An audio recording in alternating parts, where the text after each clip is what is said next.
রাতের সংবাদে আপনাকে স্বাগতম। প্রথমে জানিয়ে দিচ্ছি সংবাদ শিরোনাম। যুক্তরাষ্ট্রের মিনেসোটায় অভিবাসন কর্মকর্তার গুলিতে এক নারী নিহতের ঘটনায় বিভিন্ন শহরে উত্তেজনা ছড়িয়েছে।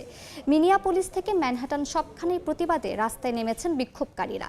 ইমিগ্রেশন অ্যান্ড কাস্টমস এনফোর্সমেন্ট আইসকে দায়ী করে তাদের শহর ছাড়ার দাবি জানান তারা। এমন পরিস্থিতিতেও সংস্থাটির পাশে থাকার ঘোষণা দিয়েছেন মার্কিন ভাইস প্রেসিডেন্ট জেডি ভ্যান্স। চলমান উত্তেজনার মধ্যেই পোর্টল্যান্ডে ফেডারেল এজেন্টের গুলিতে 2 জন আহত হয়েছেন। মার্কিন প্রেসিডেন্ট ডোনাল্ড ট্রাম্পের ক্ষমতা সীমিত করতে সিনেটে ভোটাভুটি হয়েছে। যে কোনো দেশের বিষয়ে সামরিক পদক্ষেপের আগে কংগ্রেসের অনুমোদন নিতে এই পদক্ষেপ নেওয়া হয়। প্রক্রিয়াগত ভোটে প্রস্তাবটি 52-47 ফলে এগিয়ে যায়, যেখানে কিছু রিপাবলিকান ও ডেমোক্রেটদের সঙ্গে একমত হন। তবে ভোটে রিপাবলিকানদের সমর্থন দেয় ক্ষোভ প্রকাশ করে তাদের কড়া সমালোচনা করেছেন ট্রাম্প। ভেনেজুয়েলার বিপুল পরিমাণ তেলের মজুতে নজর যুক্তরাষ্ট্রের। এর সঙ্গে সরাসরি জড়িয়ে আছে লাতিন আমেরিকার দেশগুলোর অর্থনৈতিক ও রাজনৈতিক ভবিষ্যৎ। তেলবাহী ট্যাঙ্কার জব্দের ঘটনায় মস্কোর সঙ্গে ওয়াশিংটনের উত্তেজনা বাড়ছে। একই সময়ে গ্রিনল্যান্ড দখলে নিতে ট্রাম্পের পরিকল্পনা অস্বস্তিতে ফেলেছে ইউরোপকে। বিশ্লেষকরা বলছেন, মার্কিন প্রেসিডেন্টের আগ্রাসী পদক্ষেপের জেরে বদলে যেতে পারে বৈশ্বিক রাজনীতি। ভেনেজুয়েলায় মার্কিন অভিযানের প্রভাব অন্য কোনো দেশে পড়বে না, এমনকি বিশ্ব তেলের বাজারেও অস্থিরতা তৈরির আশঙ্কাও খুব কম। এ যাবতীয় হুমকি থেকে বাংলাদেশ অনেকটাই দূরে বলে মনে করেন আন্তর্জাতিক সম্পর্ক বিশ্লেষকরা। এবার শুনবেন বিস্তারিত।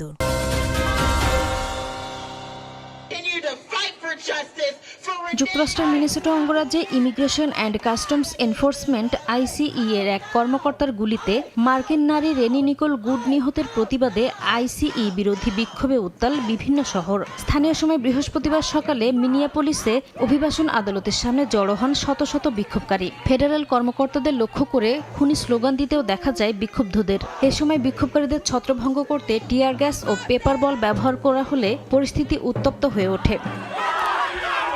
মার্কিন ওই নারী নিহতের ঘটনায় নিউ ইয়র্ক সিটির ম্যানহাটনেও বিক্ষোভ করেন শত শত মানুষ।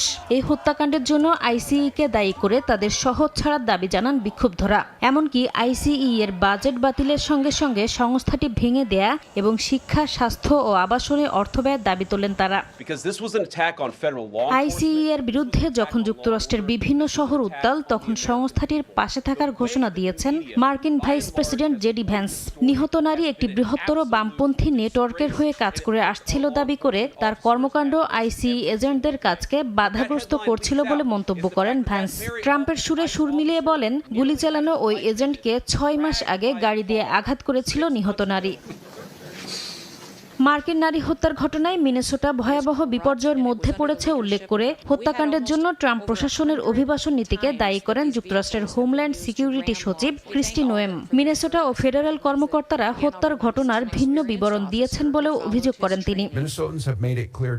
এদিকে হত্যাকাণ্ডের তদন্তে অঙ্গরাজ্যের অপরাধ তদন্ত বিভাগকে অবশ্যই যুক্ত থাকতে হবে বলে জানিয়েছেন Democrat governor team Waltz. President থেকে শুরু করে ভাইস প্রেসিডেন্ট ও ক্রিস্টি নোয়েম সহ ক্ষমতার শীর্ষে থাকা ব্যক্তিরা যাচাই বাছাই ছাড়াই মিথ্যা মন্তব্য করেছেন উল্লেখ করে ক্ষোভ প্রকাশ করেন তিনি। এর আগে স্থানীয় সময় বুধবার যুক্তরাষ্ট্রের মিনেসোটা অঙ্গরাজ্যের মিনিয়াপোলিসে immigration and customs enforcement ICE এর এক কর্মকর্তার গুলিতে 37 বছর বয়সী রেনি নিকোল গুড নামের এক নারী নিহত হন। এই ঘটনায় আত্মরক্ষায় গুলি ছোড়া হয় বলেও দাবি করেছিল হোয়াইট হাউস।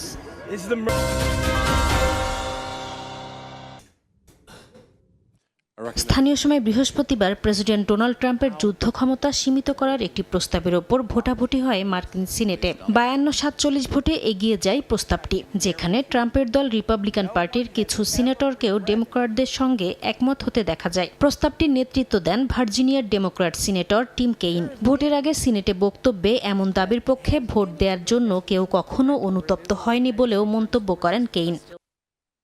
এই ভোট এমন এক সময় হলো যার কয়েকদিন আগে যুক্তরাষ্ট্র এক নাটকীয় সামরিক অভিযানের মাধ্যমে ভেনেজুয়েলার প্রেসিডেন্ট নিকোলাস মাদুরোকে আটক করে। ওই অভিযানে বিশ্বজুড়ে প্রতিক্রিয়া সৃষ্টির পাশাপাশি ডেমোক্র্যাটদের মধ্যে তীব্র ক্ষোভের জন্ম দেয়। ডেমোক্র্যাটদের অভিযোগ, ভেনেজুয়েলায় সরকার পরিবর্তন ইস্যুতে ট্রাম্প প্রশাসনের কর্মকর্তারা মিথ্যাচার করেছেন। তবে অভিযানটি স্বল্পমেয়াদী এবং পূর্ণাঙ্গ সামরিক অভিযান নয় দাবি করে এর জন্য কংগ্রেসের অনুমোদনের প্রয়োজন ছিল না বলছেন রিপাবলিকানরা। এদিকে সিনেটে রিপাবলিকানদের ভোটের ঘটনায় তীব্র ক্ষোভ প্রকাশ করেছেন মার্কিন প্রেসিডেন্ট ডোনাল্ড ট্রাম্প। ট্রুথ সোশ্যালে দেয়া এক পোস্টে ডেমোক্র্যাটদের সঙ্গে কয়েকজন রিপাবলিকান একাত্মতা প্রকাশ করায় তাদের নির্বোধ বলে আখ্যা দেন ট্রাম্প। এমনকি পরবর্তী নির্বাচনে তাদের নির্বাচিত হওয়া উচিত নয় বলেও মন্তব্য করেন তিনি। প্রস্তাবটি এখন সিনেটের পূর্ণ ভোট এবং পরে হাউস অব রিপ্রেজেন্টেটিভসের অনুমোদনের জন্য যাবে। এক্ষেত্রে ট্রাম্প চাইলে ভেটো দিতে পারেন। তবে উভয় চেম্বারে 2/3 ভোট পেলে সেটাও অতিক্রম করা সম্ভব। বিশেষজ্ঞরা বলছেন এটি একটি প্রতীকী পদক্ষেপ, যা প্রেসিডেন্টের একপক্ষীয় সামরিক সিদ্ধান্তকে সীমিত করার প্রচেষ্টা হিসেবে দেখা হচ্ছে।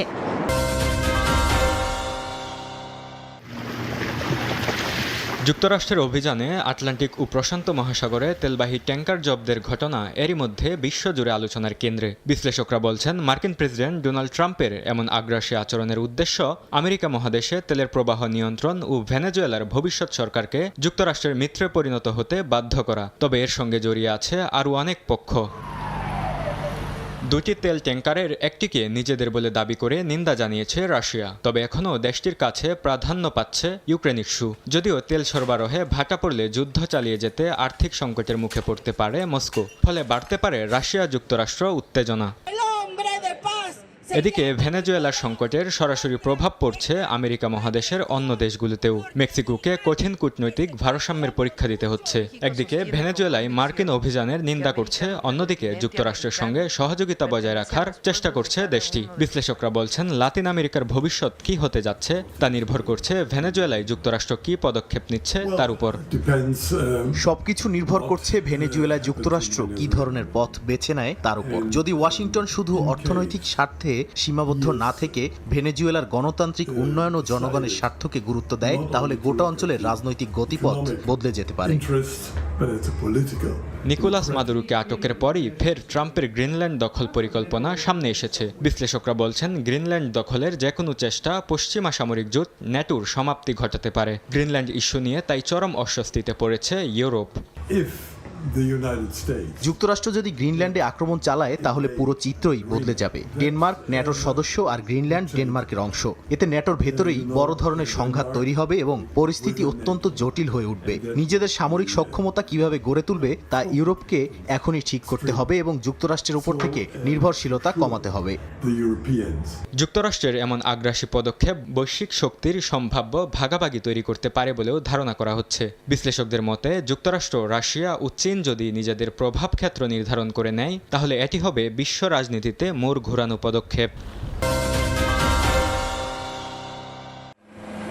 মার্কিন অভিযানের পর ভেনেজুয়েলার প্রেসিডেন্ট নিকোলাস মাদুরো এখন নিউ ইয়র্কের আদালতে। যুক্তরাষ্ট্র বলছে এটি আইনি প্রক্রিয়া, কিন্তু সমালোচকদের চোখে এটি রাজনৈতিক পদক্ষেপ। তেল সমৃদ্ধ ভেনেজুয়েলাকে ঘিরে এই সংঘাত বিশ্ববাজারে কি প্রভাব ফেলতে পারে তা নিয়ে শুরু হয়েছে আলোচনা। বিশেষজ্ঞদের মতে ভেনেজুয়েলার তেলের সবচেয়ে বড় আমদানিকারক যুক্তরাষ্ট্র।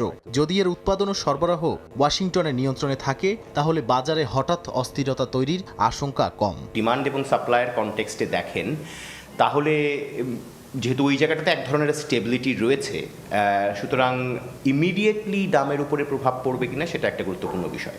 দ্বিতীয় হচ্ছে যে ভেনেজুয়েলার তেলের একটা গুরুত্বপূর্ণ কি বলা হয় যে ইম্পোর্টার কিন্তু ইউএসএ নিজেই, এবং এখন যেহেতু ভেনেজুয়েলার রাজনৈতিক অবস্থাটা আমেরিকা নিজেই মানে নিয়ন্ত্রণ করবে অ্যাটলিস্ট বেশ কিছুটা দিন, এবং আমেরিকার এবং মিডিয়াতে আসা বিভিন্ন ভাষ্য মতে যতক্ষণ না পর্যন্ত এক ধরনের ডেমোক্রেটিক ট্রানজিশন এবং স্টেবিলিটি বা স্থিতিশীলতা না আসছে, সুতরাং সেই জায়গাটাতে খুব বড় ধরনের মানে একটা ব্যত্যয় ঘটবে বলে আমার মনে হচ্ছে না। এই বাস্তবতায় বাংলাদেশ সহ আমদানি নির্ভর দেশগুলোর জন্য স্বস্তির জায়গা রয়েছে, কারণ স্বল্প মেয়াদে আন্তর্জাতিক তেলের দামে বড় ওঠানামার আশঙ্কা দেখছেন না অর্থনীতিবিদরা। ভেনেজুয়েলার যে ইনফ্রাস্ট্রাকচারাল কন্ডিশন, যে এই সেটার আগে উত্তরণ না ঘটিয়ে দিয়ে, অর্থাৎ ক্রুড অয়েল তারা তৈরি করছে, সেখান থেকে আবার মানে আমেরিকার মতো দেশে এসে বা অন্যান্য জায়গায় যে সেটা রিফাইন্ড অয়েল হচ্ছে, ওই টেকনোলজিটা ভেনেজুয়েলার নাই। তবে দীর্ঘমেয়াদে অনিশ্চয়তা থেকেই যাচ্ছে। মার্কিন তেল কোম্পানিগুলো ভেনেজুয়েলায় নতুন করে বিনিয়োগে